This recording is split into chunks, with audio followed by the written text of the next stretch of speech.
लो जी, फिर से हम आ गए आज आप सबके सामने क्लास 10th का एनसीईआरटी का मैथ बताने के लिए। चैप्टर है कोऑर्डिनेट ज्योमेट्री का है, क्वेश्चन चैप्टर है, एक्सरसाइज है 7.1। ठीक है, प्रश्नावली 7.1। क्वेश्चन कर रहा है कि तीन बिंदु के निर्देशांक दिए गए हैं ए, बी और सी। ठीक है, पूछ रहा है क्या ये तीनों बिंदु समबाहु त्रिभुज के शीर्ष हैं। तो आइए हम सबसे पहले चेक करते हैं। समबाहु त्रिभुज के लिए लिखेंगे त्रिभुज एबीसी में कोई दो भुजा समद्विबाहु त्रिभुज के शीर्ष, सॉरी, पूछ रहा था क्या ये त्रिभुज समद्विबाहु त्रिभुज के शीर्ष है। तो सबसे पहले हम चेक करते हैं। समद्विबाहु का अर्थ होता है कि जिस त्रिभुज की दो भुजा आपस में क्या हो, बराबर हो, वो समद्विबाहु त्रिभुज होता है। ठीक है, तो त्रिभुज एबीसी में हम चेक करते हैं, ध्यान रखेंगे। सबसे पहले ए बी का फॉर्मूला, ए बी का दूरी निकालते हैं, ए बी का लंबाई निकालते हैं। तो इसको क्या बोलेंगे हम, x1 y1 और इसको बोलेंगे x2 y2। ठीक है, तो दूरी सूत्र क्या होता है, x2 माइनस x1 मतलब 6 माइनस 5 का square plus y2 minus y1 4 minus, और y1 का मान भी -2 है। ठीक है, तो ध्यान रखिएगा, इसका हम स्क्वायर दे देंगे। ठीक है, तो 6 में से 5 घटेगा 1 और 1 का स्क्वायर हो गया ये, 4 और 2 6, 6 का स्क्वायर हो गया ये। ठीक है, क्या हो गया, तो 6 का स्क्वायर 36 और 1 37, रूट अंडर 37। ए बी का दूरी रूट अंडर 37 इकाई आ गया। ठीक है, उसी तरह से एक अन्य भुजा का मान निकालते हैं बी सी का, और देखते हैं कि इसका मान आता है इसके बराबर या नहीं।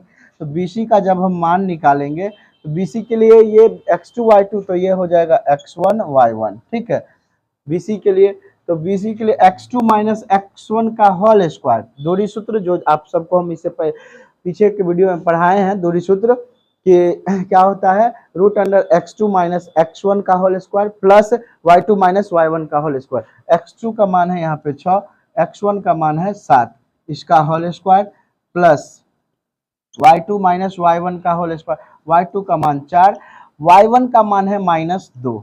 ठीक है, इसका भी होल स्क्वायर करेंगे। ठीक है, देखिएगा 6 में से 7 घटेगा भाई, -1 का स्क्वायर हो जाएगा प्लस माइनस माइनस ये क्या होगा, प्लस 6 का स्क्वायर। तो 1 का माइनस का स्क्वायर क्या होता है, प्लस, तो 1 प्लस 6 का स्क्वायर 36, तो रूट अंडर 37। तो अतः देखिए ए बी और भुजा बी सी दोनों का मान क्या आ रहा है, बराबर बराबर आ रहा है। लिख देंगे क्योंकि ए बी बराबर है किसके, बी सी के, इसीलिए त्रिभुज एबीसी